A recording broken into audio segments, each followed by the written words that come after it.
She was singing alone at the station until a lonely billionaire showed up in tears and changed her destiny forever. Before we start the story, let us know in the comments what city you're watching from. And at the end, don't forget to rate the story from 0 to 10. Good story to everyone. There are 3 types of people on the subway at 11 at night: the drunk, the lost, and the desperate. Harper Lane fit into a 4th category she invented herself: the completely crazy ones who sing to empty benches as if they were a Madison Square Garden audience. And that rainy October night at Boston's Park Street station, she was in the middle of an epic performance for an audience of exactly 0 people, if you didn't count the vending machine humming in the corner as involuntary backup vocals. "And the benches cooled," sang Harper, dragging out the note like she was in a particularly dramatic talent contest. "As cold as my ex, as cold as my bank account." She spun around, taking an exaggerated bow to the exit sign, glowing in fluorescent green. Thank you, you're all wonderful." She paused dramatically. "Especially you, exit, always pointing the way, unlike everyone in my life." The station's audio announcement echoed, "Next train in 5 minutes." Harper pointed at the speaker as if it had just interrupted her in the middle of an Oscar acceptance speech. Rude, extremely rude. I was having a moment here. She adjusted her worn bag on her shoulder, a fake leather thing that had seen better days, probably during the Clinton administration, and kept walking across the empty platform, her worn sneaker heels echoing like an out-of-tune metronome. Singing in the subway wasn't exactly Harper Lane's childhood dream. The childhood dream involved Grammy Awards, world tours, and maybe, just maybe, a duet with some famous singer who would discover her by chance at some charming Nashville cafe. Reality, however, had other plans. Reality involved 3 part-time jobs, a shoebox-sized apartment with a chronic bathroom leak, and solo performances for Urban Furniture at 11 at night because it was the only time she could sing without someone telling her to shut up. "Universe," she called, looking at the station's stained ceiling as if expecting an answer. "Just to confirm, this is the plan? Subway singer at 28? Because if it is, I'd like to speak to the manager." The universe, as always, didn't answer. Typical. Harper sighed and started another song, an improvised ballad about the injustices of vending machines that swallow your money without delivering the product. "You took my $2, she sang, pointing accusingly at the snack machine, "and didn't give me my chocolate. That's practically a crime." That's when she saw him. At the end of the platform, half hidden behind a column, as if he wanted to disappear into the shadows, was a man. Not just any man, a man in a suit. Not the kind of suit you buy on sale. Harper knew those well, since her father had worn one his whole life. No, this was the kind of suit that cost more than her apartment's yearly rent. The kind of suit that screamed, "I have a personal accountant, and my car doesn't run on gasoline, it runs on common people's tears." But something was wrong.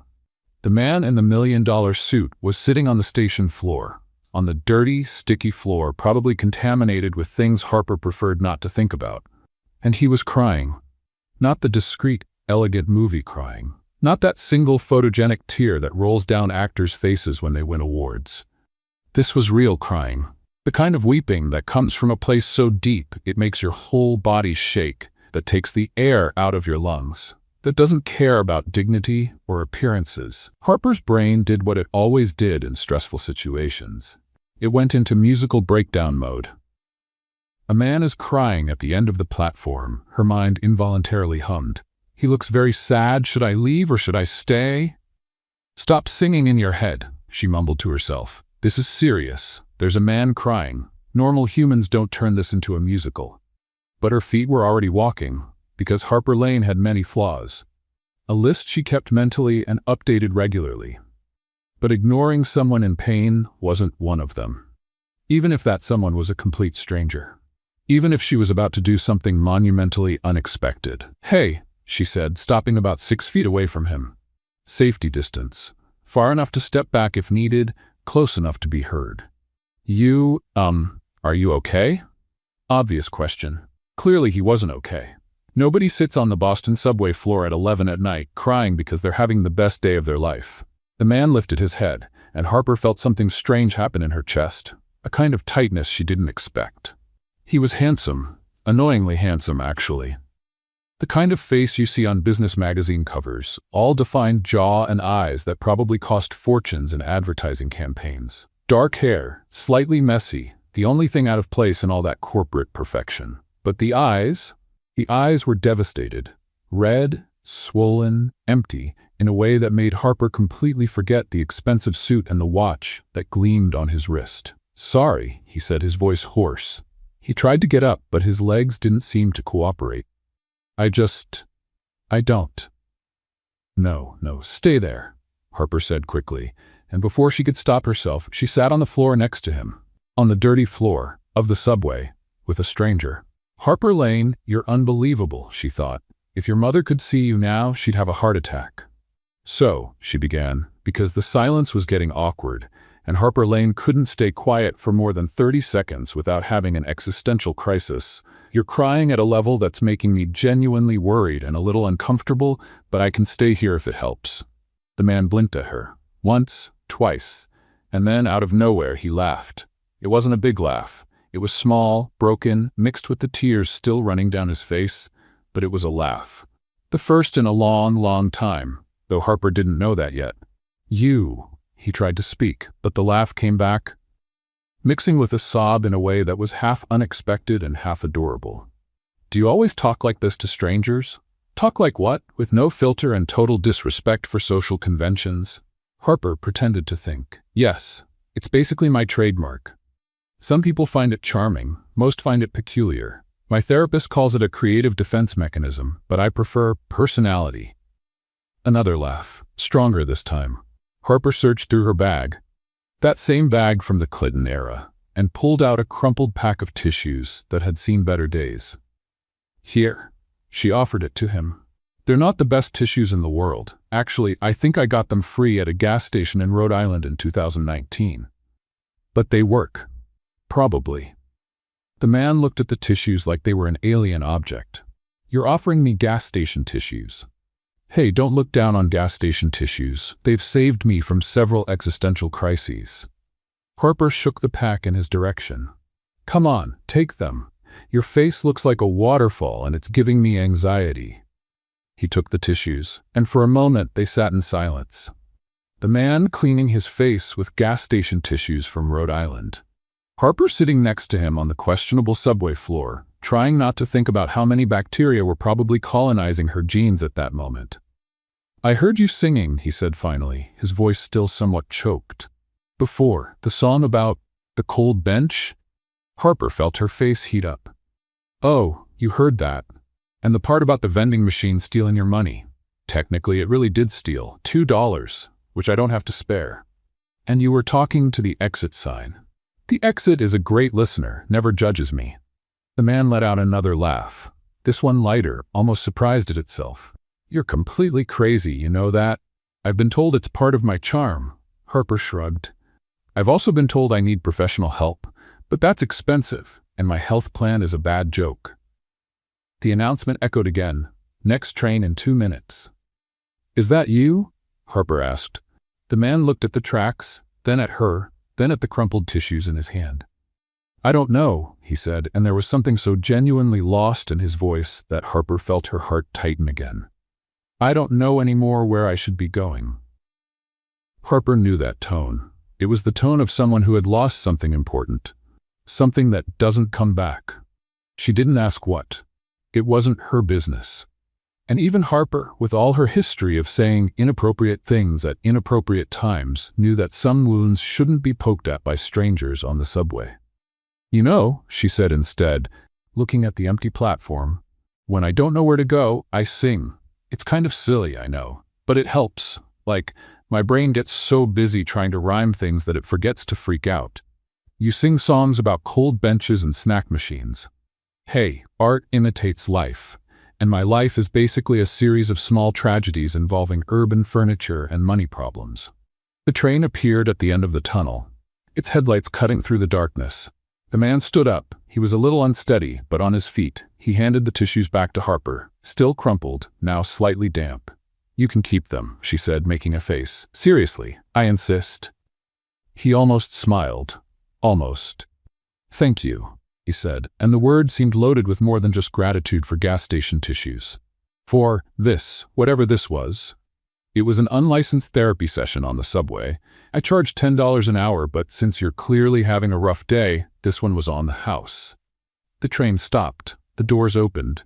The man took a step toward the car, then stopped. He turned around.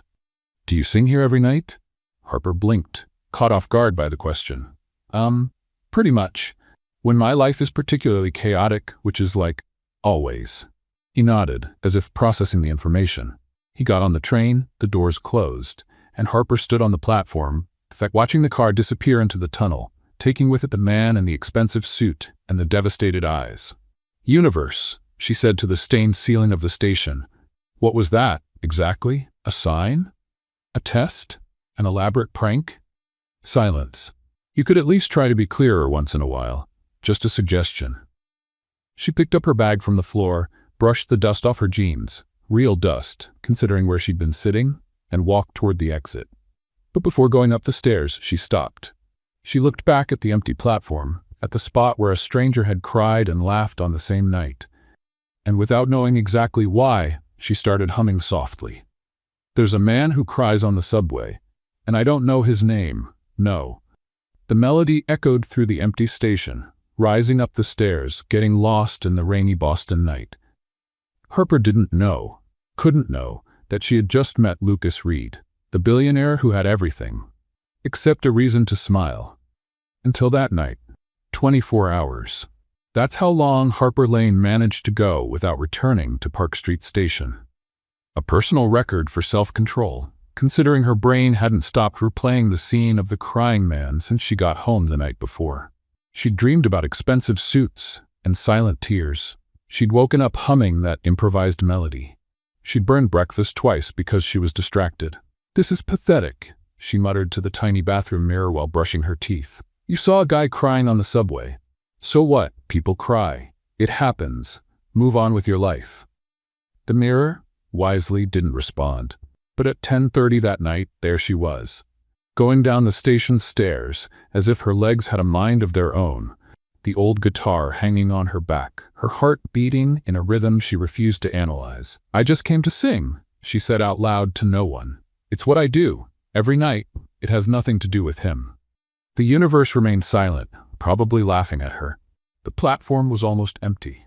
A teenager with headphones in one corner, a lady with shopping bags in another, and no man in a suit crying anywhere, obviously.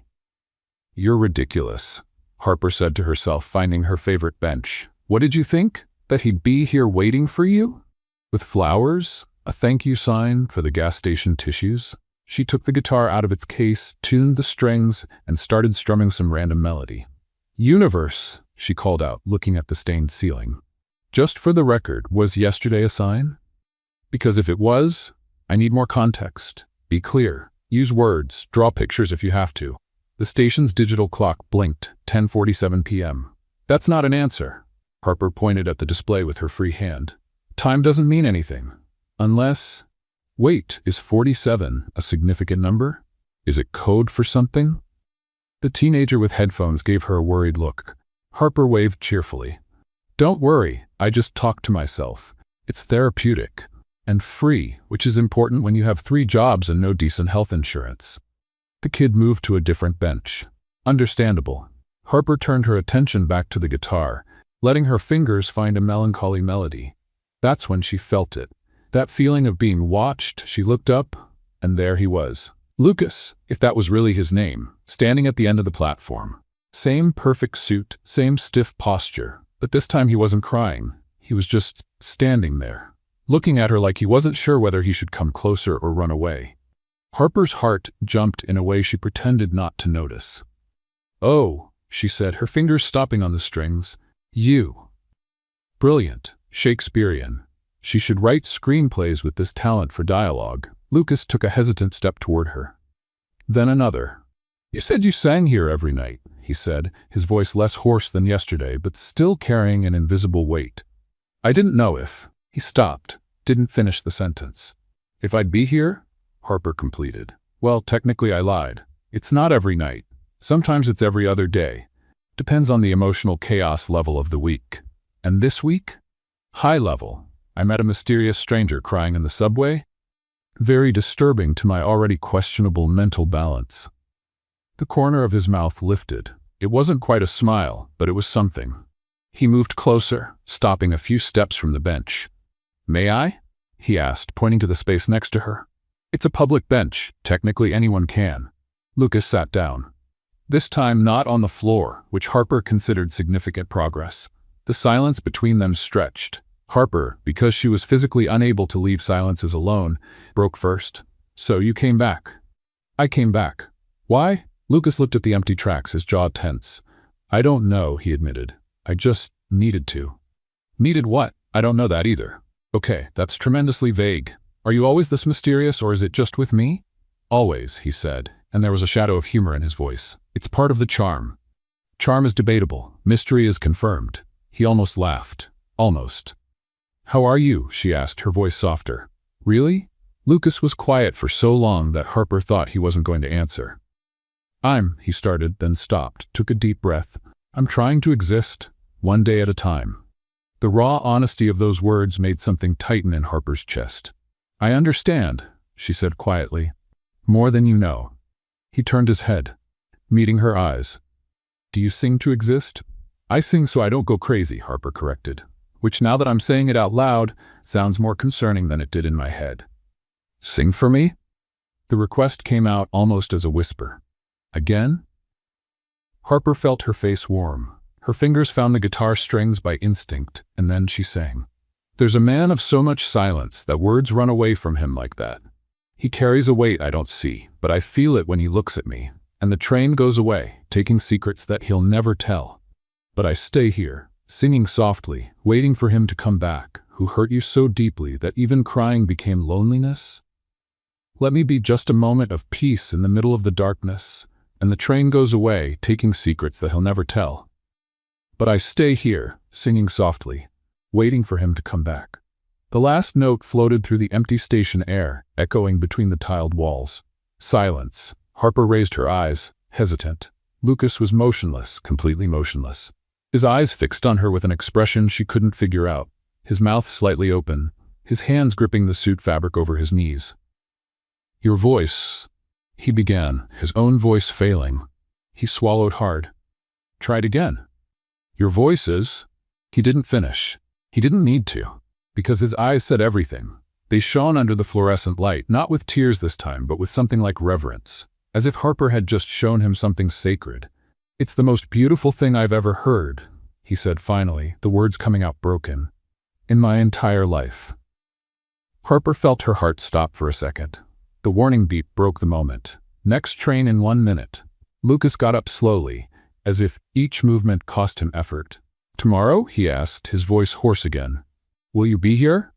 Before Harper could answer, the train arrived. The doors opened. Lucas got on without looking back. The doors closed, and Harper stayed there, holding her guitar, with her heart beating so hard it almost drowned out the sound of the departing train. Yes, she thought. Tomorrow, and the day after, and every day you want to come back. Tomorrow arrived at 10:43 p.m., 17 minutes before Harper's usual time, not that she was counting or had changed clothes 3 times before leaving home. She walked down the stairs of Park Street Station, pretending a casualness she didn't feel, the guitar on her back and her heart doing things that hearts shouldn't do for mysterious strangers in suits. "You're being ridiculous," she murmured to herself. "He probably won't even show up. It was just a question. Tomorrow could mean anything. It could be rhetorical. It could be philosophical. It could be—" She reached the platform. He was already there, sitting on the same bench as yesterday, as if he had reserved the spot. Today's suit was navy blue, because apparently he had a collection, and he was holding 2 cups of coffee, one in each hand. As if he was absolutely certain she would come. Harper froze on the last step. 2 coffees. He brought 2 coffees. Okay, all right, she could handle this. He was just a man. A very handsome, very mysterious man, who apparently was so sure she would show up that he bought coffee for both of them. She could be normal. For about 3 seconds. Then her brain did what it always did in moments of panic. Activated musical mode. Harper walked to the center of the platform, took the guitar off her back with a dramatic flourish, and began strumming a cheerful melody. He looked up from the coffees, and Harper sang, "There's a man who shows up every night pretending he didn't come to see me. Brings 2 coffees, sits on the bench, and pretends he doesn't know what to do. He comes back, but pretends he didn't come back. Is he romantic or just kind of a stalker?" Both coffee cups froze in the air. For one terrible second, Harper thought she had gone too far. Then he laughed. A real laugh, loud and surprised, that echoed through the nearly empty station and made an elderly lady on the other side of the platform look startled. "Stalker?" he repeated, still laughing. "I brought coffee." Exactly what a sophisticated stalker would do. Harper put away the guitar and walked to the bench, sitting beside him. 3 nights in a row, same place, same time, now with hot drinks. If this were a movie, you'd be the charming villain. Or the love interest. Optimistic. I like that. He shook his head, the smile still on his lips, and extended one of the cups to her. "Cappuccino. I didn't know what you liked, so I took a guess." "You guessed right." Harper took the cup, impressed despite herself. "Okay, that gets you points. Stalker points, but still points." Harper took a sip. It was perfect. Hot, creamy, with that touch of cinnamon she never asked for but always wanted. "This is too good for Subway coffee. It's from a coffee shop 2 blocks away." "You left the Subway, walked 2 blocks, bought 2 coffees, and came back to wait for a woman you met 2 nights ago because she was singing to empty benches?" He blinked. "When you put it that way, it sounds weird." "It sounds completely insane." Harper smiled. "I liked it." He visibly relaxed, taking a sip of his own coffee. "Do you always greet people like that? With accusatory songs?" "Only the ones who deserve it." Harper crossed her legs. "And you clearly deserve it. Besides, 3 nights and I still don't know your name. That's a very mysterious stranger from a suspense movie." His smile faltered slightly. "You're right." He adjusted himself on the bench and extended his free hand. "Lucas Reed, 37 years old, workaholic in recovery. Terrible at first impressions, apparently." Harper looked at the extended hand, then at his face. "Is this happening? A formal handshake while holding coffee? My mother raised me with manners." "Did your mother raise you to cry in subways and bring coffee to strangers?" "That part I improvised." Harper laughed and shook his hand, balancing the cappuccino in the other. "Harper Lane, 28 years old, Subway singer, compulsive talker, former owner of gas station tissues from Rhode Island." "I remember the tissues. I hope you threw them away. That was a biological hazard." Lucas let out a short laugh. The silence that followed was lighter, almost comfortable. "Okay, Lucas Reed, 37 years old," she said, testing it out. "You passed the coffee test. Now you can tell me why you're really here." "I said yesterday, I don't know." "Yes, you said that, and I pretended to believe it because I'm polite." "You just called me a stalker in song form. Politeness has limits." Lucas looked at the empty tracks, his fingers tightened around the cup. "I came because here nobody knows who I am," he said quietly. "Nobody expects anything." "Hey, that's not true. I expect you to keep bringing coffee." He almost smiled. Another silence. Heavier this time. "Was it about someone?" Harper asked gently. "The crying that first night?" Lucas swallowed hard. "Yes." "Someone you lost?" "Yes." Harper waited. For the first time she didn't fill the silence. "My daughter," Lucas said, the words torn from him. "Sophie, 9 years old. Her mother got full custody, and I can barely see her anymore." The air seemed to leave the platform. "Lucas, it's not my ex's fault," he continued, his voice breaking. "It's mine. 9 years, Harper. 9 years I chose work, meetings instead of birthday parties, business trips instead of school presentations, broken promise after broken promise." He took a deep breath, his eyes fixed on some distant point. "The last time I saw Sophie, she asked me why I was never there." His voice failed. "She's 9 years old, and she looked at me like I was a stranger." Harper stayed silent. For the first time, she had no words, no music, no jokes, just the image of that man holding 2 coffees, waiting for her in an empty station, carrying the pain of a 9-year-old little girl who couldn't understand why her father never showed up. "I'm sorry," she finally said. "Me too," Lucas whispered. "Every day."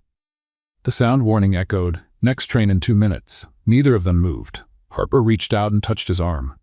"Why are you still here?" he asked, his voice broken. I'm a complete disaster. Maybe, Harper said softly, it's because I am too. The train arrived. The doors opened. Lucas stood up slowly, hesitant. Tomorrow? Harper asked. He looked at her with something in his eyes she couldn't name. Tomorrow, he confirmed. But this time, let me take you for real coffee, outside this subway. Harper felt her heart race. Lucas Reed, that sounds dangerously like a date. He smiled. A real smile, for the first time since they'd met. What if it is? Before Harper could answer, he pulled his phone from his pocket. But for that, I'll need your number. He hesitated, suddenly looking less like the imposing man in a suit and more like a nervous teenager. If you want, only if you want. Harper took the phone from his hand, their fingers touching for a second. Are you blushing, Lucas Reed? No. Yes, you are. It's the subway lighting. Of course, the famous romantic fluorescent lighting. She typed the number, saved it as Harper, Subway Singer, and handed the phone back. Lucas looked at the screen, the corner of his mouth lifting. Guitar emoji? So you remember where you found me. As if I could forget. The urgent sound warning. Doors closing. Lucas ran to the car, getting in at the last second. The doors closed behind him.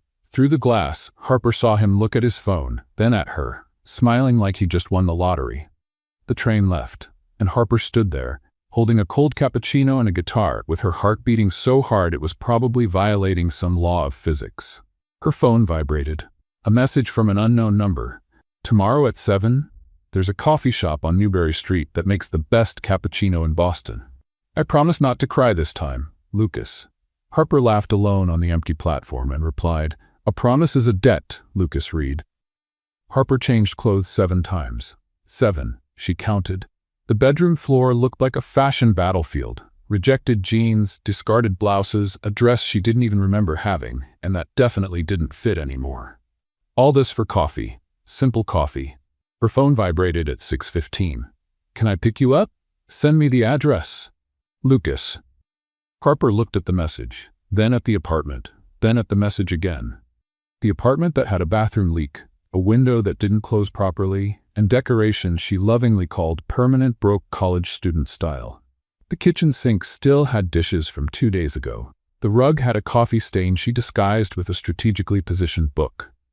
No, absolutely not.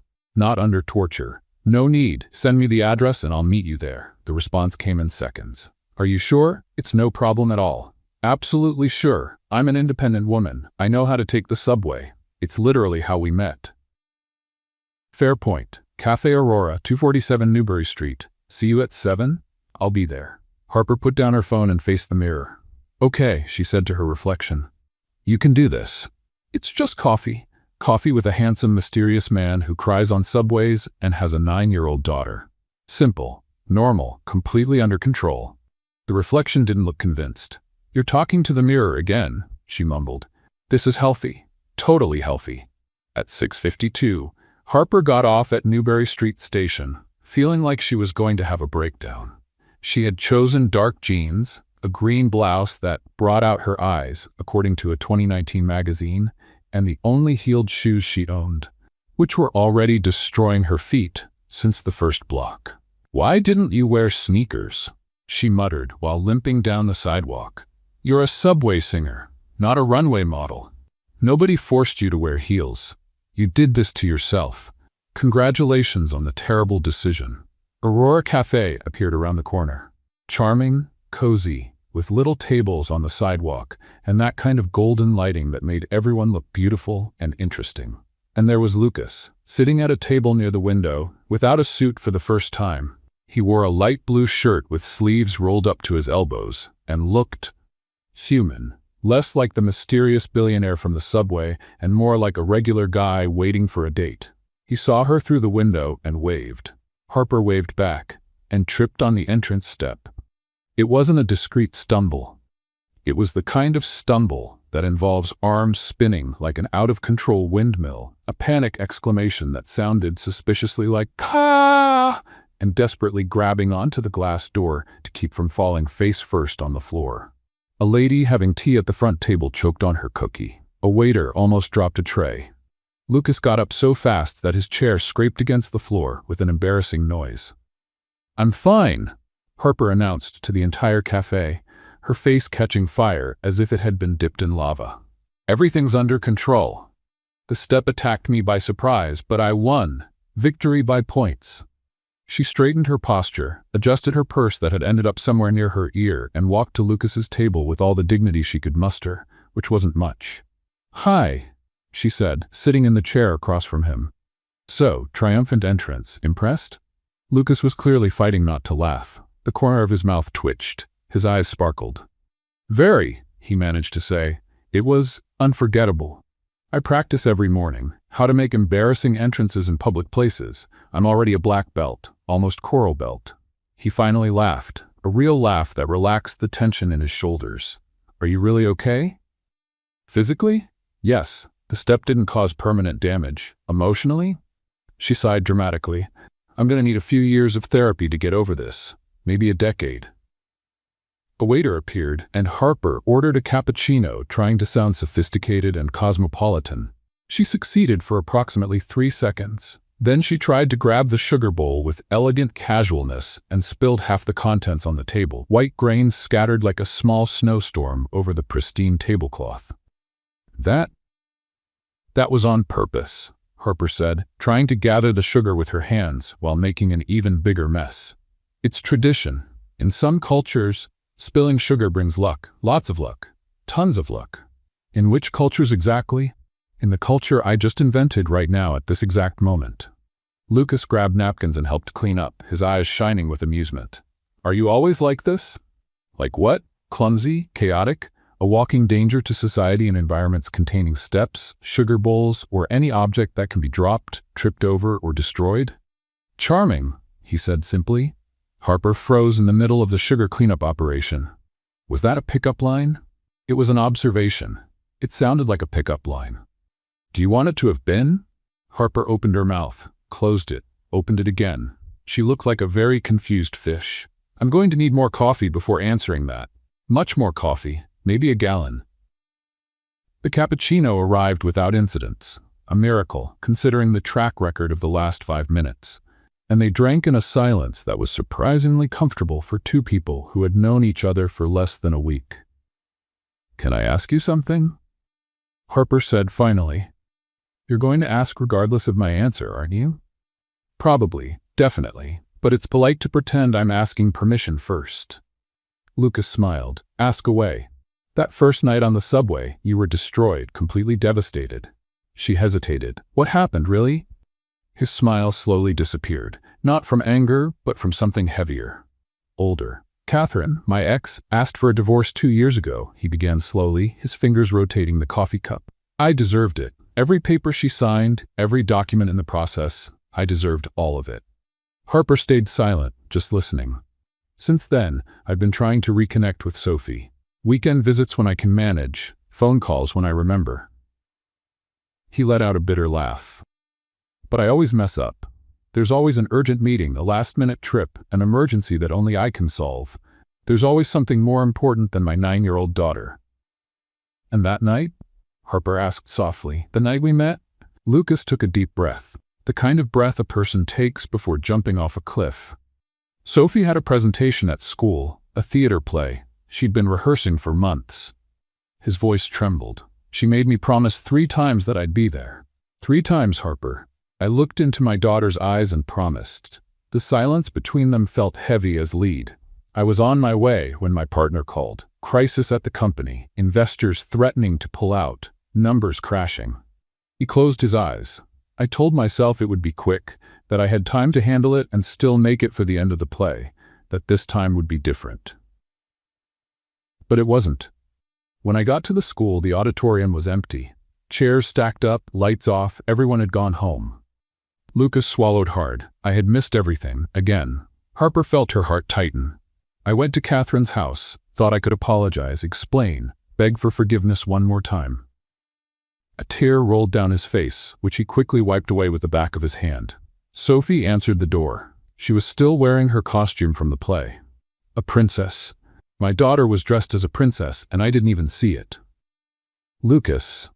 "She looked at me," he continued, his voice breaking, "with those eyes that are just like mine, and said, 'Go away. Don't ever come back.'" The air seemed to leave the entire cafe. 9 years old. My daughter is 9 years old and told me to never come back. Lucas looked at Harper with destroyed eyes. I went to the subway because I didn't know where to go. Couldn't go home, couldn't go to the office, had no one to call, so I sat on that dirty floor and cried because there was nothing else to do. Harper reached out and held his hand tightly. And then this crazy woman showed up, singing about cold benches and vending machines that steal your money, she said softly. Lucas let out a wet laugh, half sob, half relief. And then you showed up, with gas station tissues from Rhode Island. Hey, those tissues saved the day. They saved more than you know. They sat in silence for a moment, hands still intertwined on the table covered with spilled sugar. I don't know who I am without work anymore, Lucas admitted quietly. Take away the suits, the meetings, the reports, the numbers, and what's left? A guy who can't even be a father. What's left is a man who buys 2 coffees hoping a stranger will show up, Harper said. A man who comes back every night to listen to a crazy woman sing in a subway station. A man who's here, now, being honest about the things that hurt the most. She squeezed his hand. That sounds like plenty of someone to me. Lucas looked at her with something in his eyes she couldn't name. Thank you, he said, for listening, for not trying to fix it. Hey, I'm a subway singer, not a therapist. My only qualification is making bad jokes at inappropriate times. She paused. Speaking of which, did you hear about the musician who went to the bank? Harper. He went to check his balance. She waited. Get it? Balance? Because musicians have balance and banks have financial balance and… That was terrible. I know, that's why it's funny. Lucas laughed, a real laugh this time, one that lit up his face. You're impossible. Thank you, I try very hard. When they finally left the cafe, the sun had completely set. Newbury Street sparkled with lights from shops and restaurants, and Harper realized they'd spent almost 3 hours talking. Let me drive you home, Lucas said. You don't need to. I can take the subway. Harper, it's almost 10 at night. I brought you here. I mean, you came on your own, but… He ran his hand through his hair, frustrated with himself. Please, let me drive you. She hesitated. The apartment, the leak, the permanent broke college student decor. You can drop me off at the corner, she said finally. You don't need to go to the door. Why? Because… reasons. Valid and important reasons that I'm not going to explain. Lucas looked like he wanted to argue, but just nodded. Okay, corner works. They walked to where he had parked, and Harper stopped so abruptly she almost tripped again. The car was… well, it was the kind of car she'd only seen in movies, or in commercials, or in the dreams of people who had way more money than she'd ever have in several lifetimes combined. Sleek lines, paint that gleamed even under the artificial light from the street lamps, leather interior that probably cost more than all the furniture in her apartment put together. That's your car? It is. Like, actually yours? Not rented? Not borrowed? Really yours? Yes, Harper. It's my car. Okay. All right, normal, completely normal. She got into the vehicle feeling like she was committing some kind of crime. Her clearance jeans touching that leather, her cheap-heeled shoes stepping on that carpet. It was almost offensive. So, she began, because the silence was too much and her brain was in total panic mode. Does this car have that system that parks itself? Because I saw that in a commercial once. Or it was in a movie. Maybe it was a dream. I don't know. Anyway, technology, right? Amazing. Really amazing. I can barely park a normal car. Imagine one that parks itself. Not that I have a car. I don't. I take the subway. You know that. We met on the subway. I already mentioned that. Several times probably. Lucas glanced at her sideways, a smile playing on his lips. You're nervous. Me? Nervous? No. Why would I be nervous? Just because I'm in a car that probably costs more than I'm going to make in the next 10 years? That's not a reason for nervousness. That's a reason for silent contemplation about the economic inequalities of modern society. Harper, and this smell? This car smells new. Cars shouldn't smell new forever. That's against the laws of physics or chemistry, one of the two. I wasn't good at science. Harper, and these buttons, so many buttons. What are all these buttons for? What happens if I press the wrong one? Does the car explode, transform into a robot, start flying? Harper, she stopped talking abruptly. Breathe, Lucas said gently. She breathed. Once, twice, 3 times. Sorry, she murmured. I do this when I get nervous. I talk compulsively about anything. Once I got nervous in a job interview and spent 20 minutes explaining to the interviewer the complete history of cat domestication in ancient Egypt. I didn't get the job. I can't imagine why. Was that sarcasm? That was affection. Harper felt her face heat up and looked out the window, pretending sudden interest in the buildings going by. The trip was shorter than she would have liked, or longer. She didn't know anymore. When they reached her apartment street, Harper quickly pointed to a corner. Here is perfect. Lucas stopped the car and turned to her. Thank you, he said. For today, for listening, for everything. Thank you for the coffee, for the spilled sugar, for the ride in the space car. He laughed. It's not a space car. Could have fooled me. She opened the door, got out, and turned to him one last time. Good night, Lucas Reed. Good night, Harper Lane. The car drove away silently. Of course it was silent. It probably cost a few thousand more just for the silence, and Harper stood on the sidewalk, watching the taillights disappear around the corner. That's when she felt it, a tightness in her chest. Small at first, then growing. What are you doing? The question came out of nowhere, but once it appeared, it didn't go away. What are you doing, Harper Lane? She looked at the building where she lived, the peeling facade, the rusty fire escape, the window of her third-floor apartment with the faded curtain. Then she looked in the direction where the car had disappeared. Lucas Reed, billionaire, technology company owner, suits that cost fortunes, cars that looked like spaceships, coffee in fancy places on Newbury Street. And her, Harper Lane, subway singer, 3 part-time jobs, apartment with leaks, clearance shoes, gas station tissues. This is crazy, she thought as she climbed the creaking stairs. He's him. And you're you. This doesn't make sense. This can't work out. She entered the apartment, threw her purse on the stained couch, and let herself fall onto the bed that creaked. The ceiling had a leak in the corner, small but present, like a constant reminder of where she was in life. He lives in another world, she thought, and you're just visiting. Her phone buzzed, a message from Lucas. Did you get home safely? Harper looked at the screen for a long moment. I did. Thanks for the ride in the car of the future. You're funny. I know, it's my defense mechanism against reality. Tomorrow, subway, 10:30? Harper closed her eyes. The tightness in her chest was still there. That little voice saying this was crazy, that she was fooling herself, and that men like Lucas Reed didn't end up with women like Harper Lane. But another voice, smaller, more stubborn, whispered something different. What if this time it's different? She typed the response before she could change her mind. I'll be there, but this time, I'm bringing the coffee. The response came immediately. Can't wait. Harper put down her phone and stared at the ceiling with the leak. Universe, she whispered to the darkness. Right, I really hope you know what you're doing, because I clearly don't. The universe, as always, didn't answer. But for the first time, the silence didn't seem so empty. The Park Street Station platform had never looked so empty. Lucas looked at his watch for the 10th time in 5 minutes. 10:47. Harper was late. She was never late. Actually, in the 3 times they had met there, she always arrived before him, or at most a few minutes after. But today, nothing. He checked his phone. The message he had sent at 6 in the evening was still unanswered. Looking forward to today's coffee. Is it still on? No response. No sign it was read. Nothing. At 11:15, Lucas finally accepted that she wasn't coming. Harper, is everything okay? He sent it. Waited. The phone remained silent. He went home that night with a strange weight in his chest. Maybe she had given up. Maybe the reality of the car, the money, the difference between them had been too much. Maybe he had opened up too quickly, scared her with all that emotional baggage about Sophie and the divorce. You talk too much, he thought while staring at the ceiling of the empty apartment, as always. The following night, Lucas was back at the station. Same platform, same bench, same stubborn hope that refused to die. 10:30 became 10:45, then 11, then 11:30.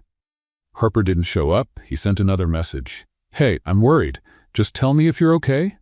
Nothing. The 11:42 train arrived and left. Lucas didn't get on. He stayed sitting on that bench, looking at the empty platform, feeling something he hadn't felt in a long time. Fear of losing someone. Which was ridiculous. He had known Harper for less than a week. She was a stranger. A crazy stranger who sang to benches and talked to exit signs and offered gas station tissues to crying men. But somehow in the last few days, she'd become the only person he wanted to talk to. At midnight, Lucas made a decision. He remembered the corner. He remembered exactly where he had dropped her off on coffee night, how she had insisted on not going to the door, how she had practically jumped out of the car before he could see where she lived. Now he understood why. The apartment complex was humble. That was the kind word. The facade needed paint for at least a decade. The fire escape was visibly rusty. Some windows had faded curtains, others had makeshift sheets.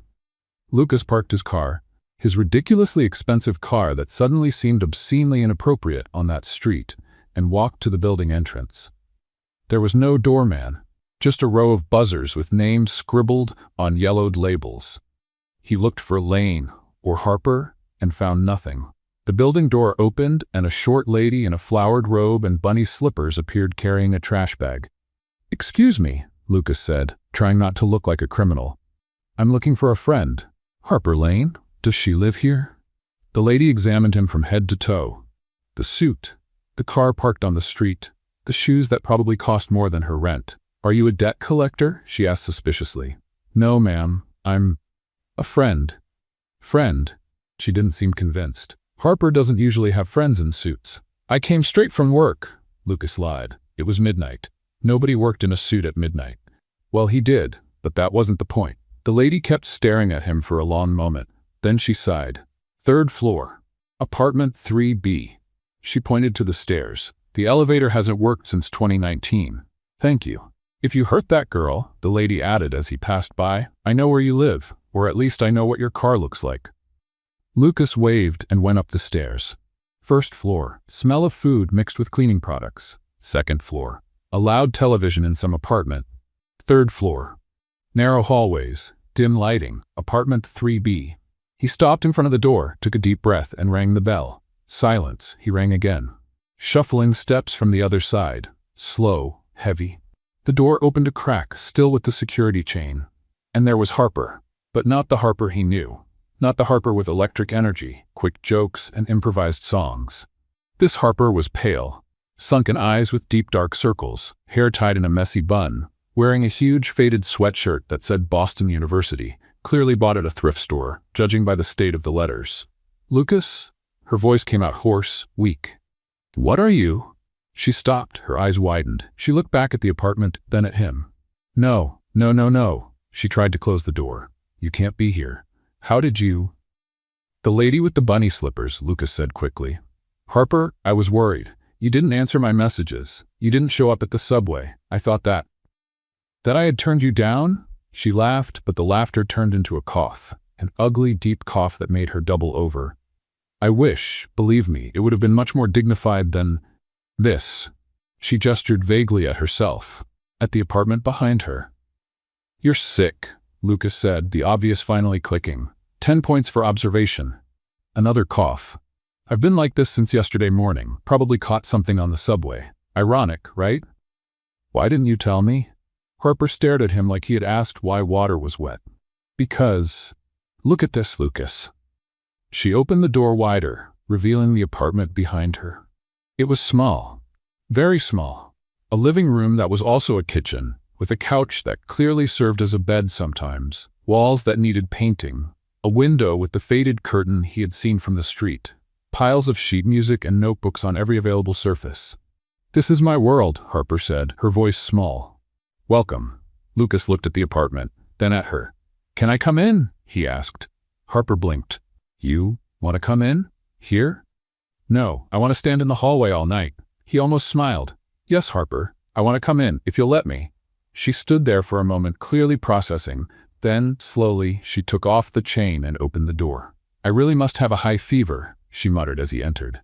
"Because there's no other explanation for me letting a billionaire into my 600-square-foot apartment that has a leak in the bathroom and an occasional ant problem.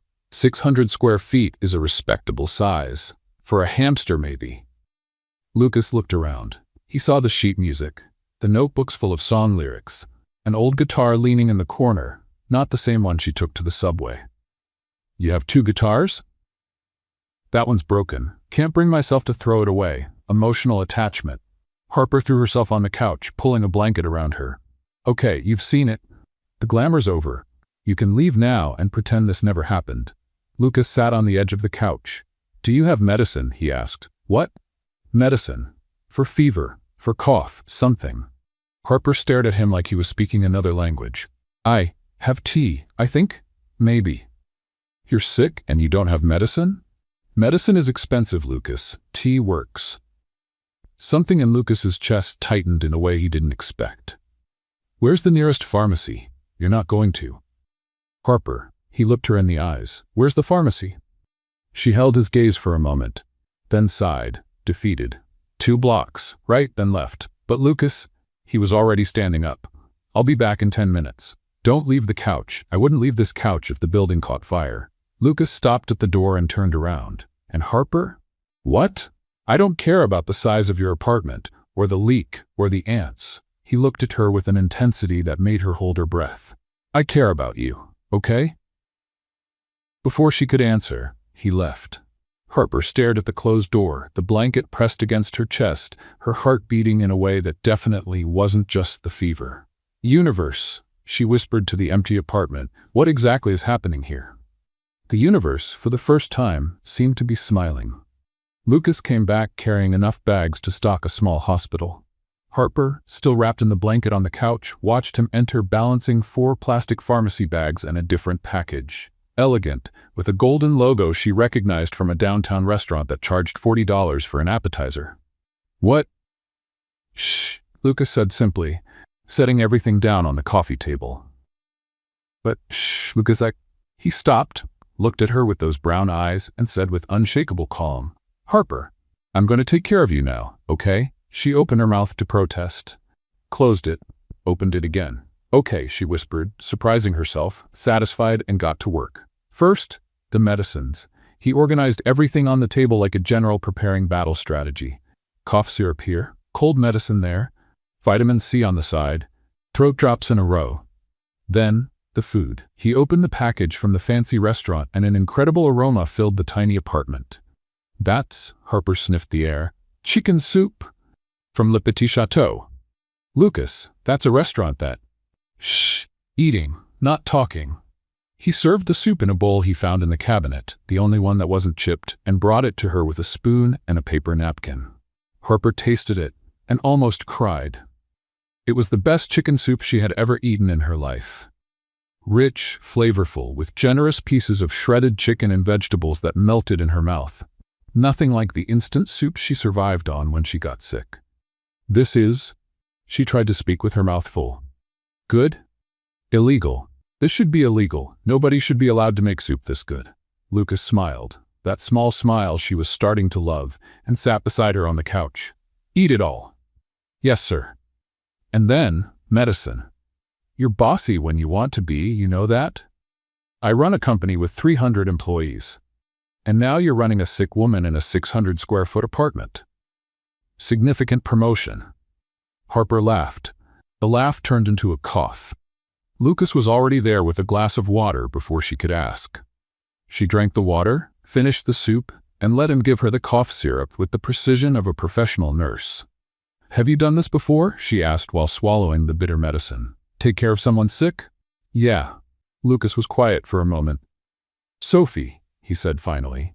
When she was little, before everything, she had chicken pox at 4. I stayed up 3 nights straight, putting on calamine lotion and singing off-key lullabies. You sing? Terribly. That's why I became a businessman. Harper smiled, feeling the medicine starting to take effect. A pleasant drowsiness spreading through her body. Lucas got up, went to the tiny kitchen, and came back with a steaming mug. Chamomile tea, he announced, with honey and lemon. You know how to make tea? That I can do. Harper accepted the mug, her hands wrapping around the warmth. Lucas sat back down beside her on the couch, this time a little closer. My mother, she said suddenly, without planning, used to make tea like this, when I got sick. Lucas turned his body slightly toward her, listening. She would wake up in the middle of the night to check my fever. She'd sing softly until I fell asleep. She made homemade soup, not from fancy restaurants, but it was hers, you know? It was love in the form of food. She sounds like she was an amazing person. She was. Harper took a sip of tea. She passed away 6 years ago. Cancer. I'm sorry. Me too. Every day. The silence between them was heavy, but not uncomfortable. Intimate. Since then, Harper continued, her voice almost a whisper, when I get sick, I just stay alone. I buy cheap medicine from the 24-hour pharmacy, make instant soup, and wait for it to pass. Nobody ever. She couldn't finish. Lucas reached out and took her hand. Now someone is here, he said quietly. Harper looked at him. At this man in an expensive suit sitting on her worn couch, holding her hand as if it were the most natural thing in the world. Why are you doing this? She asked. Because I want to. That's not an answer. It's the only one I have, she should have insisted, should have pressed. But the medicine was taking effect, and the warmth of his hand in hers was so comforting, and she was so tired. Lucas? Thank you for being here. You don't need to thank me. Yes, I do. Because this means more than you can imagine. He squeezed her hand gently. Sleep, Harper. Bossy. You already said that. It deserves repeating. She rested her head on his shoulder. Just for a moment, she told herself, just to rest her eyes. Lucas stayed still at first, as if he didn't know what to do. Then slowly, he put his arm around her and pulled her closer. Harper sighed, snuggling against him. You're comfortable, she murmured, already half asleep. For a billionaire. Thank you, I think. You're welcome, I think. She felt his chest vibrate with a silent laugh. Sleep, he repeated, his voice gentle. I'm here. And she slept. Harper woke to the gray morning light coming through the faded curtain. It took a moment to understand where she was, to understand the position she was in. She had slipped during the night, and now her head was resting in Lucas's lap. One of his hands was in her hair, as if he had fallen asleep stroking it. The other still held her hand, and Lucas was sleeping too. His head tilted back on the couch, his mouth slightly open, his suit completely wrinkled, a shadow of beard darkening his jaw. He looked exhausted, human, vulnerable. Nothing like the imposing billionaire in perfect suits. Harper stayed there, looking at him without moving, not wanting to break that moment. Her chest tightened in a way that had nothing to do with the flu. Universe, she whispered softly so as not to wake him. I think I'm completely in trouble. Lucas stirred, mumbled something. His fingers tightened around hers and kept sleeping. Outside, Boston was slowly waking up. But there, on that worn-out couch, in that tiny apartment, two people who had spent their entire lives feeling alone had found something neither of them expected. Each other. A week later, Harper Lane was officially cured, completely confused, and absolutely determined to pretend she hadn't slept in a billionaire's lap. Park Street Station welcomed her like an old friend. Same fluorescent lights, same subway smell, same benches she had turned into an audience so many times. She adjusted the old guitar on her back, the one with a string that went out of tune by itself and a scratch she lovingly called her war scar, and went down the stairs feeling like she was coming home. Good evening, exit, she greeted the green sign on the way. Did you miss me? The sign, as always, didn't answer. She found her favorite bench, sat down, and started strumming. The melody echoed through the nearly empty station. That's when she saw Lucas, coming down the stairs in that perfect suit. But there was something different today. He was carrying a box, a big box, a box with the unmistakable shape of... Harper stopped playing. No, she said. Lucas kept walking toward her. No. He stopped in front of the bench, the box and its smile on his face. Hi, what is that? A gift. Lucas. Harper, is that? He placed the box on the bench next to her. It was black, elegant, with the logo of a brand Harper recognized from magazines she only flipped through at newsstands because she could never afford anything from those pages. Open it, Lucas said. No. Please? Lucas, this is... Just open it. Her hands were shaking when she lifted the lid, and there it was, a guitar. But not just any guitar. It was beautiful. Perfect. The kind of instrument she saw in store windows and walked right past because she knew she would never, ever have money to buy it. The mahogany body gleamed under the fluorescent light. The strings looked like they were made of gold. The neck was decorated with mother-of-pearl details that formed a delicate pattern. Harper just stared, unable to speak, unable to breathe. Do you like it? Lucas asked, his voice anxious. Lucas, this costs more than my rent for a year. That doesn't matter. It does matter. I can't accept this. Yes, you can. It's too much. This is... She shook her head. Are you trying to buy me? Is that it? Lucas's face crumbled. What? No, Harper, it's not. Then why? Nobody gives a gift like this to someone they've known for 2 weeks, unless they want something in return. The silence that followed hurt. Lucas looked at her with a wounded expression. Deeply wounded. Is that what you think of me? Harper's anger wavered. No. Lucas, you think I'm trying to buy you? I don't know what to think. Nobody has ever given me anything like this, without wanting something in return, without having an agenda. I don't have any agenda. Then why? Lucas sat down next to her on the bench. He took a deep breath. Because when I was young, he began slowly, I had dreams, big ones, and nobody believed in them. My father said I was wasting time. My teachers told me to be realistic. My friends laughed. Harper stayed silent. I built my company alone. Every brick, every decision, every sleepless night. And when I finally made it, he let out a bitter laugh. There was nobody to celebrate with. Lucas, I just wanted to give you what nobody ever gave me. He looked at the guitar in the box. Support. Before success. Before you prove to everyone that you deserve it. Because I already know you deserve it. I knew it the first night when you sang to a crying stranger on the subway. A tear rolled down Harper's face. This guitar isn't about money, Lucas continued. It's about someone finally recognizing what you are, before the whole world notices. The silence between them was different now. Lighter. You're very dramatic, you know that? Harper said, her voice choked. Lucas let out a surprised laugh.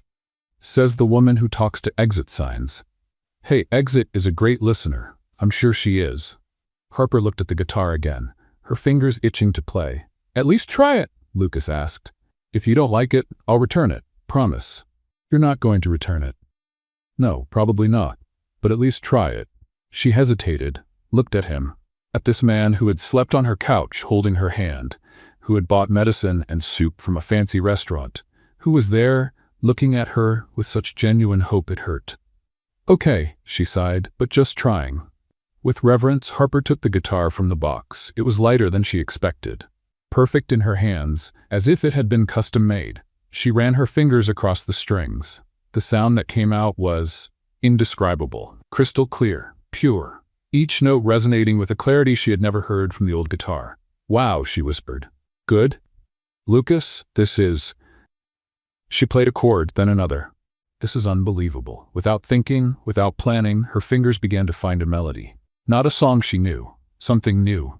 Something being born right there, in that moment, in that station. A soft and sweet melody. About cold nights and kind strangers, about second chances and broken hearts. About a man who cried on the subway and a woman who sang to empty benches. Harper closed her eyes and lost herself in the music. Her voice joined the strings, softly at first, then stronger.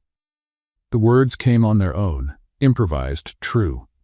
Lucas watched without moving, without breathing, as if he was afraid to break the moment. What neither of them noticed was the teenager standing near the stairs. She had come down to the subway distracted, headphones around her neck, phone in her hand. But when she heard the music, she stopped and stayed, and without thinking twice, she pressed the record button. Harper's melody echoed through the empty station, captured on video by a stranger who didn't even know what she was witnessing. When the last note faded away, Harper opened her eyes. Lucas had tears on his face. This, he said, his voice hoarse, is why you deserve this guitar, and so much more. Harper looked at him, at the guitar, at her own hands. I accept, she whispered. Thank you. Thank you for letting me listen.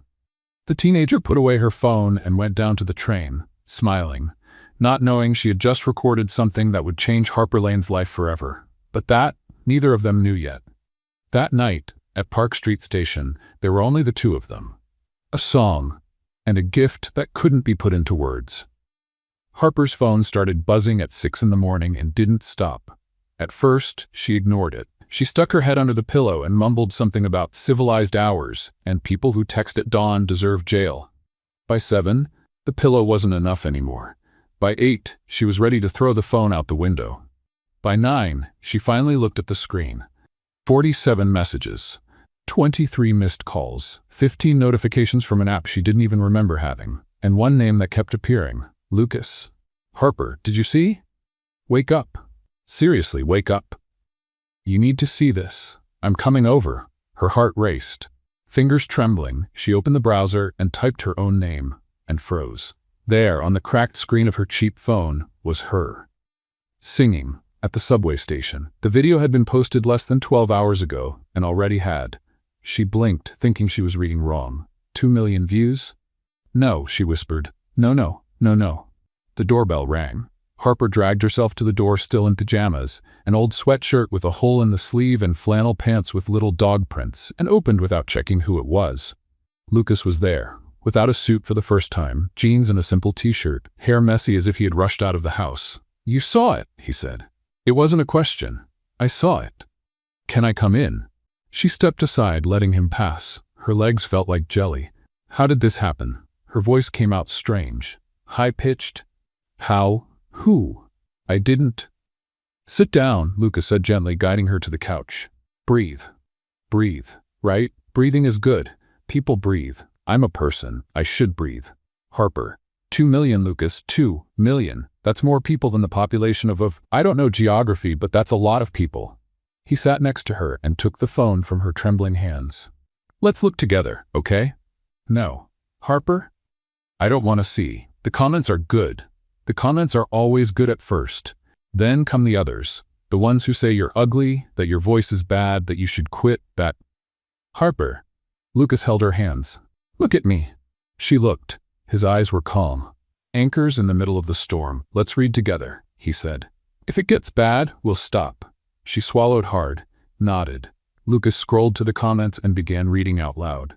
Guys, who is this woman? What an incredible voice. Harper said nothing. I'm crying at work. My boss thinks I'm having a breakdown. Worth it. A ghost of a smile appeared on her lips. Does anyone know if she's single? Oh no. I'd marry her easily, without thinking twice. Stop.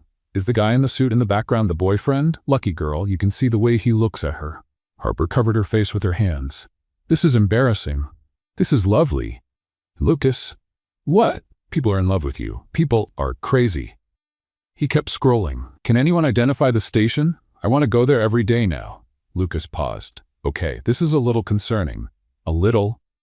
This voice cured my depression, my acne, and my relationship with my mother. Harper let out an involuntary laugh. Short, hysterical, but a laugh.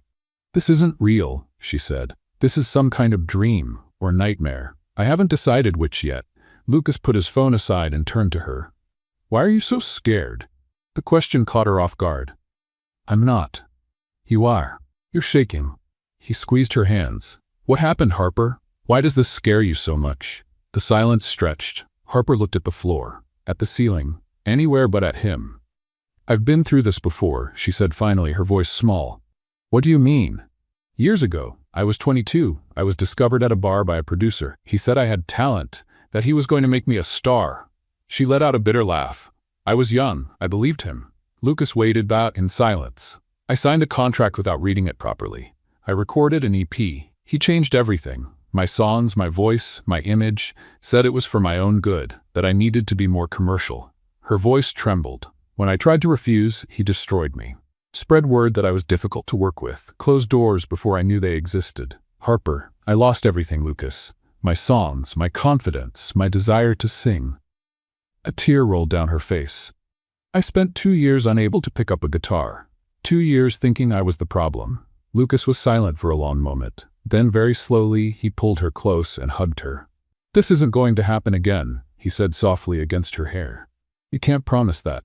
Yes, I can. Lucas, listen. He pulled back enough to look into her eyes. This time is different. You know why?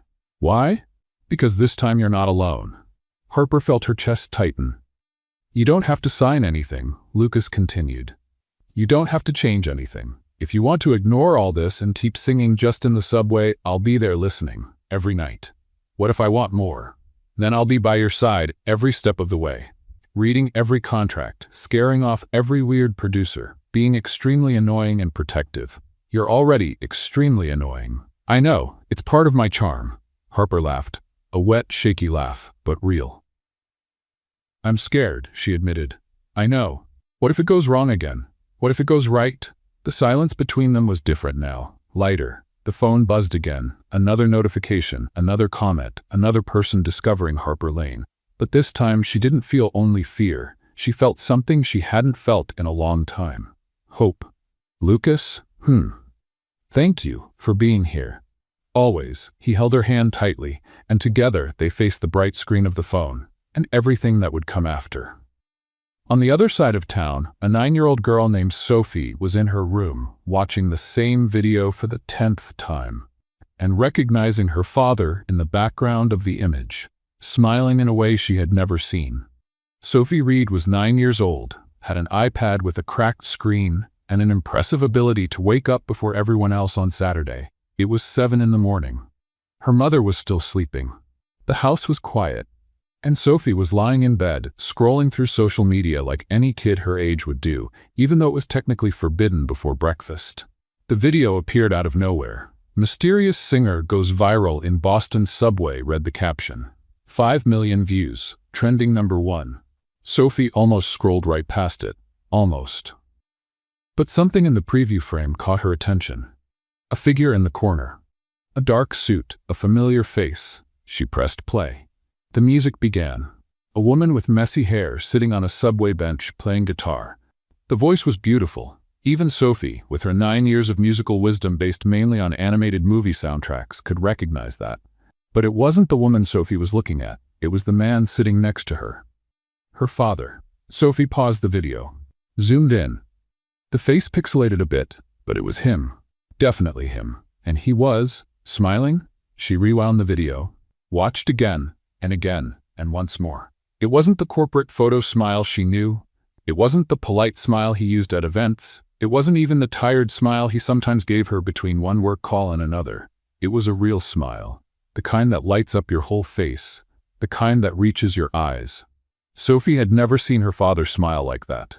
Never. Before she could think, she was out of bed, iPad in hand, running down the hallway to her mother's room. Mom, wake up.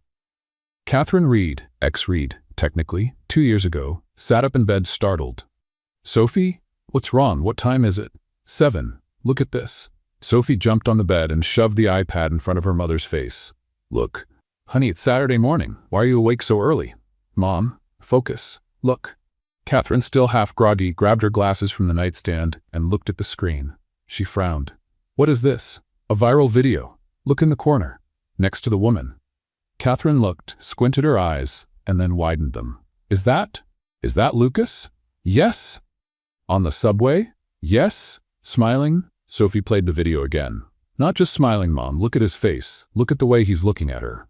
Catherine watched. Her face went through a series of expressions. Confusion, surprise, and something harder to identify. He's glowing, Sophie said. Like, literally glowing. He looks like a character from a romantic movie. Sophie? Have you ever seen him like this? Ever? Catherine didn't answer, which was an answer in itself. Who is this woman? Sophie asked. Why is Dad on the subway with her? Why doesn't he ever smile like that for us? I don't know, honey. Catherine ran her hand over her face. I didn't know your father had someone. He didn't tell you? He doesn't tell me much. We don't, she sighed. It's complicated. Sophie looked at the video again. At the father she barely saw. At the smile she didn't know.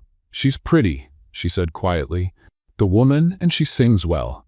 Yes, Catherine agreed, her voice strange. She sings. Mom, are you sad? Catherine looked at her daughter for a long moment. No, honey. I'm surprised. Your father was never one to show emotions like that. He cried when he left home. The air seemed to leave the room. I know, honey. I know. Sophie stayed silent, her eyes still on the paused video, on her father's frozen face. Do you think he's happy? She finally asked. What do you think? He looks happy. Sophie bit her lip. Happier than when he lived with us. Catherine pulled her daughter close, hugging her. Sophie, listen. Your father loves you. Very much. He just doesn't know how to show it properly sometimes. He knows how to show it to her. The sentence hung in the air like an accusation. Catherine had no answer. Sophie pulled away from the hug and took the iPad back. She sat on her mother's bed, looking at the video once more, at her father smiling, at the woman singing. She opened the conversation with her father, months of unanswered messages, or answered days late. Sorry, princess. Meeting. We'll see each other next week. Daddy is busy but loves you. Busy. Always busy. But not too busy to go on the subway to listen to a stranger sing. Sophie's fingers hovered over the keyboard. She wanted to ask so many things. Why are you never here? Why do you smile at her and not at me? Why is work always more important? But 9 years of life had taught Sophie that too many questions scared her father, made him pull away more. So she typed just 2 words. Who is she? She stared at the screen. 5 seconds. 10. 30. The scene appeared. Then typing. Sophie held her breath. The answer came in less than a minute. A special person. Can I tell you about her? Ice cream this afternoon? Sophie read the message 3 times. Her father had responded immediately. No delay, no excuses, no important meeting. She looked at her mother, her eyes shining. He wants to have ice cream with me, she whispered as if she couldn't believe it. Today. Catherine smiled, and this time it was genuine. Then you better get ready, don't you think? Sophie jumped off the bed and ran to her room, the iPad pressed against her chest. For the first time in a long time, her father didn't seem so far away. Lucas Reed had never been so nervous to have ice cream in his life. He arrived at the park 20 minutes before they had agreed, sat on a bench, got up, walked in circles, sat again, and checked his phone approximately 47 times. When Catherine's car stopped in the parking lot and Sophie got out, his heart almost jumped out of his mouth. She was different, taller, hair longer, wearing a t-shirt from a band he didn't know. 9 years old, almost 10. When had she gotten so big? Sophie walked toward him slowly, arms crossed, wearing the detective expression she had inherited from her mother. Hi, Lucas said. Hi. Do you want ice cream? You called me here for that, right? Yes, ice cream. And to talk. About the woman in the video. Yes, about her too. Sophie studied him for a long moment, then sighed. Okay, but I want 2 flavors and extra toppings. Deal. 5 minutes later, they were sitting on a bench with huge ice creams, chocolate and strawberry for her, plain vanilla for him because apparently at 37 you lose creativity for desserts. So, Sophie said, attacking the ice cream like it was a mission. Who is she? Her name is Harper. Harper, Sophie repeated, testing the name. And she sings in the subway? She sings. Why? Because she loves music and because. Lucas searched for the words. Because sometimes people do strange things when they don't know what to do with their lives anymore. Like you crying in the subway. Lucas almost choked on his ice cream. How do you know that? I didn't know, but now I do. Sophie shrugged. You made a guilty face. You're scary, you know that? Mom says I take after you. That's not a compliment, I know. Lucas couldn't help but smile. This girl, this amazing girl he had neglected for so long. Okay, he said, taking a deep breath. You want to know about Harper? I'll tell you everything. And he told her. He told her about the first night in the subway, about being at rock bottom and hearing a voice that made everything stop, about the gas station tissues from Rhode Island that she offered him. Sophie made a face. Gas station tissues? Gross. They were the only ones she had. Still, gross. He told her about the following nights, about the coffees, about the song she sang just for him, about the spilled coffee on the date and her tripping on the step. Sophie started laughing. Wait, she tripped. Really? Really. Almost fell face first on the ground, grabbed the door and announced to the whole restaurant that everything was fine. Sophie's laughter got louder. And she spilled sugar? An impressive amount. Said it brought good luck in some cultures. What cultures? She made it up on the spot. Sophie burst out laughing. A real laugh, the kind that made her whole body shake. Lucas hadn't heard that sound in months. Dad, she said, still laughing, you're dating a crazy person. Technically, we're not dating yet. What do you mean? You look at her in the video like she's the last slice of pizza in the world. That's strangely specific. It's true. I watched the video like 50 times. You're in love. Lucas opened his mouth to deny it, closed it, because his 9-year-old daughter was absolutely right. Yeah, he admitted. I think I am. Sophie stopped eating her ice cream, looked at him with an expression too serious for a child. Do you like her more than you liked Mom? The air seemed to leave the entire park. Lucas took a while to answer, not because he didn't know, but because he didn't know how to explain. I loved your mother, he said finally. Really, but I was a different person, a person who didn't know how to love right. who put work ahead of everything. He looked at his daughter. I hurt her. And I hurt you. And I'm sorry about that, every day. Sophie stayed silent. Harper isn't a replacement for your mother, Lucas continued. And she'll never be a replacement for you. Nobody replaces anybody. But she makes me want to be better. Be the father you deserve. You haven't been a very good father. The sentence hurt, but it was true. I know, Lucas said, his voice choked. I messed up a lot with you, Sophie. I missed things I'll never get back. Your presentation. He swallowed hard. You as a princess, I should have been there. You promised. I know, and I broke the promise, again. Sophie looked at the melting ice cream at the park around them, anywhere but at her father. I told you to never come back. I remember. I didn't mean that. Sophie, I mean I did. Right then I did. But afterwards I cried all night. Her voice got small. I just wanted you to choose me. Once, just once. Lucas felt his heart break into pieces. He knelt in front of his daughter, holding her little hands in his. Listen to me. I can't change the past, but I can change the future. He looked into her eyes. I want to be better. I'm going to be better. Will you give me that chance? Sophie studied him for a long moment. Do you promise? I promise. Will you show up to my things, even with work? Even with work, even if the world is ending. That's an exaggeration, maybe, but it's true. Sophie bit her lip, then slowly nodded. Okay, I'll give you a chance. But just one. Lucas pulled her into a tight hug. Sophie resisted for half a second, then gave in, her little arms wrapping around his neck. I love you, princess, he whispered. I love you too, Dad, even though you're terrible at showing up. Fair. That night, Lucas was at Harper's apartment. The table was covered with contracts. Offers from record labels, producers, managers, everyone wanting a piece of her after the viral video. This one looks good, Harper said, pointing to a page. It looks good until you read Clause 7. Lucas circled the paragraph. They keep 70% of the royalties. 70? That's why you read the fine print, Harper sighed, sinking into the couch. This is exhausting. I know, but we'll find the right one. She looked at him, at this man who had spent the entire afternoon analyzing contracts for her, who had stood up to his own daughter for her, who was there, standing, being ridiculously perfect without even trying. Lucas? What are we? He froze in the middle of reading. What do you mean? Us. The two of us. What are we? Lucas put the papers aside. He sat next to her. He suddenly seemed nervous. I wanted to ask you something, he said. You're making me nervous. Do you want to? He cleared his throat. Would you like to, officially? Lucas, be my girlfriend. The words came out rushed. Like officially.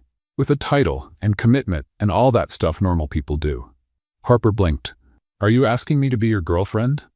I am. In a clearly disastrous way, but I am. She laughed. You're 37 years old. I know. And you're asking me out like a nervous teenager. I know that too. It's embarrassing. Can you answer before I die of shame? Harper leaned in and kissed him. It wasn't a movie kiss. Perfect, rehearsed with a soundtrack. It was a real kiss. A little crooked at first because she was laughing.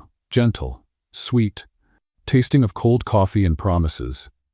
When they separated, Lucas was smiling like a teenager on his first date. Was that a yes? He asked, just to be sure. That was a yes, Harper confirmed. The answer is yes, to everything, to dating, to you, to this whole crazy thing. Good, because I didn't have a plan B. You didn't have a plan B? I was going to improvise, probably cry on the subway again. Harper laughed and kissed him one more time. This time, neither of them was laughing. 2 weeks after the kiss, Harper Lane had a billionaire boyfriend, a contract with a respectable record label, and a paralyzing fear of a 9-year-old child. The contract had been Lucas's doing. He read every line, every clause, every suspicious comma. He discarded 12 proposals before finding one that respected her art.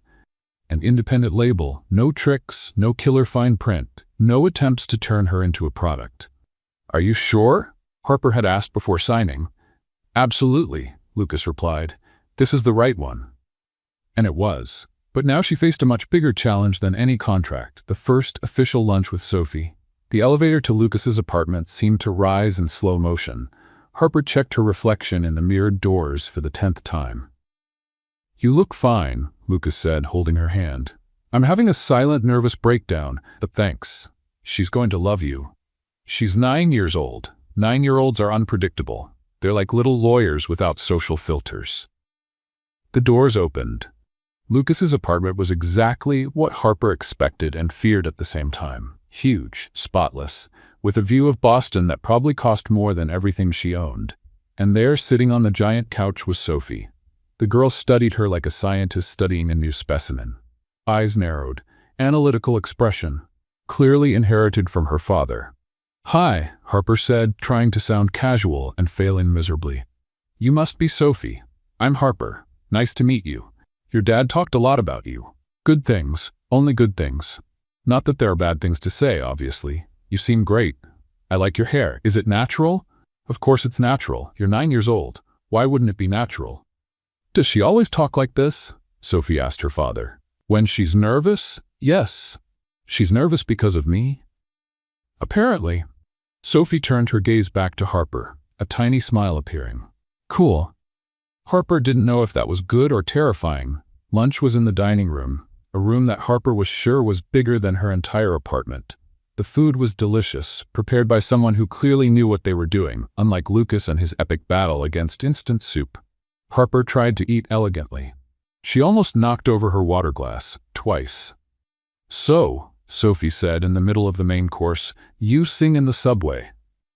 "I sing. I mean, I used to. Now I have a contract with a record label, so technically I'll be singing in other places too, but the subway will always have a special place in my heart because that's where I met your dad and—" "You're doing it again," Lucas interrupted gently. "Doing what?" "Talking nonstop." "Oh, sorry. It's a factory defect." Sophie tilted her head. "My dad said you used to talk to exit signs." "He said that?" "He did. Is it true?" Harper looked at Lucas, who suddenly became very interested in his own plate. "It's true," she admitted. "The exit sign was my best friend for a while." "That's weird. Very weird. Yes, I like weird things." Harper blinked. "You do?" "I do. Normal things are boring." For the first time since she arrived, Harper relaxed a little bit. After lunch, Sophie dragged her to the room she had in her father's apartment, used for weekend visits. It was decorated with posters of singers and dancers, colorful LED lights, and an impressive amount of pillows. "You play guitar," Sophie said. It wasn't a question. "I do." "Will you teach me?" Harper looked at her, surprised. "Really? Really? I've always wanted to learn, but Dad is terrible at music." "Hey!" Lucas's voice came from the hallway. "I heard that. You were supposed to." Sophie yelled back. Harper laughed. "Okay, come here." She grabbed the guitar she had brought, the old one, not the new one, because it was easier for beginners, and sat on the bed next to Sophie. "First, you hold it like this." She positioned the girl's fingers on the strings. "That's it. Now press here and pull." Sophie pulled the string. The sound that came out was awful. "That was terrible," Sophie said. "It was a start. Nobody plays well the first time." "Did you play well the first time?" "I cried the first time. I thought I'd never be able to do it." "Really?" "Really. My mom had to convince me not to give up." Sophie was quiet for a moment.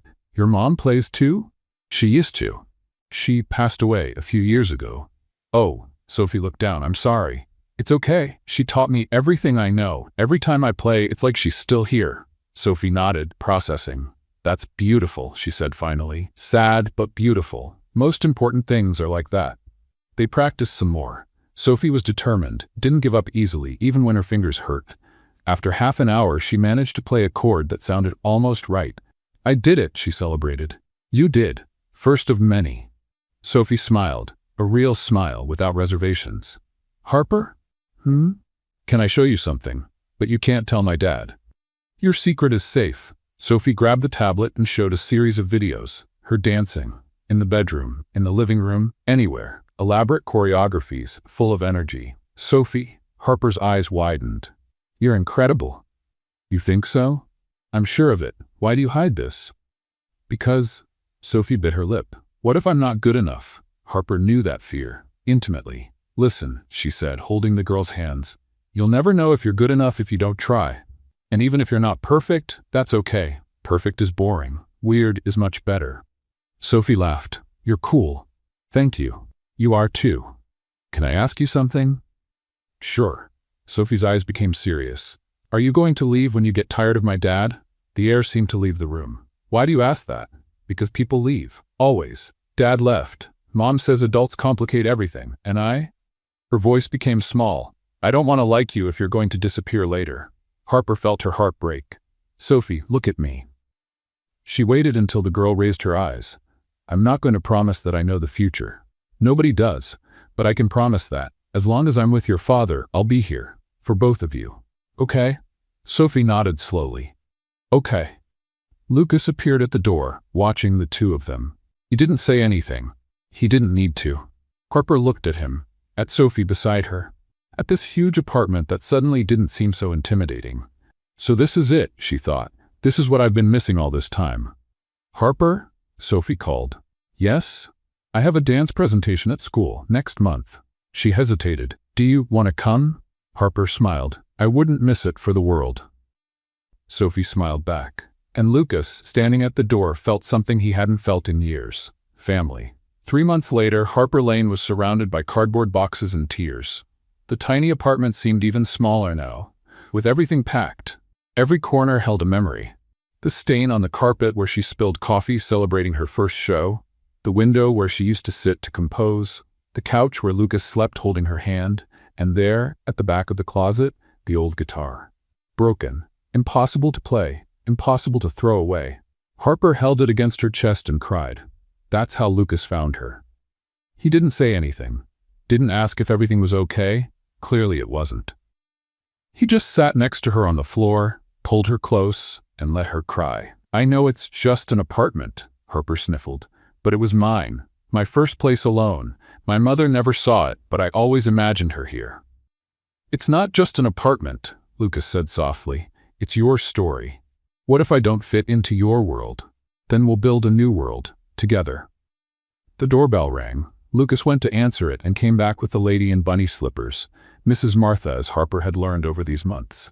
I came to say goodbye, Mrs. Martha announced, her eyes already teary, and give a warning to the young man with the fancy car. Warning? Lucas asked, slightly nervous. Take good care of this girl. She pointed her finger at his chest.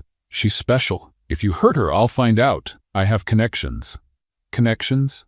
My grandson works at City Hall. I can make your life very difficult. Lucas swallowed hard. Understood, ma'am, Mrs. Martha.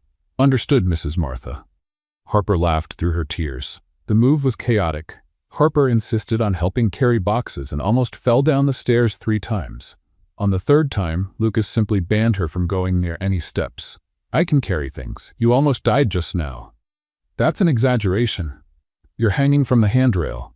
Point taken. When they arrived at Lucas's apartment, Harper froze at the door. It was even more intimidating, empty of other people. Just her, Lucas, and that huge space that looked like something from a magazine. Hey, Lucas said, holding her hand. Come on, I want to show you something. He guided her down a hallway to a room she hadn't seen before, and Harper lost her breath. It was a little music corner. Small, cozy, completely different from the rest of the apartment. It had both guitars, the new one and the old broken one, hanging on the wall. Her sheet music organized on a shelf. A comfortable armchair by the window with a view of the city. And a wooden sign, handwritten, where music lives. Lucas. Her voice failed. This apartment was never a home, he said, his voice rough. It was just an expensive place to sleep. But now, he looked at her. Now you're here. Harper kissed him. Long, deep, with the taste of tears and gratitude. Thank you, she whispered. Welcome home. Outside, the city of Boston sparkled, and Harper Lane, the subway singer, had finally found her place. Not on stage, not in fame, in the arms of someone who loved her. What did you think of Harper and Lucas's story? Do you believe that love can show up in the most unexpected places, like a subway at 11 at night? Leave your opinion in the comments. On a scale of 0 to 10, what grade would you give this story? Don't forget to subscribe to the channel and hit the bell to receive more touching stories like this one. See you in the next one.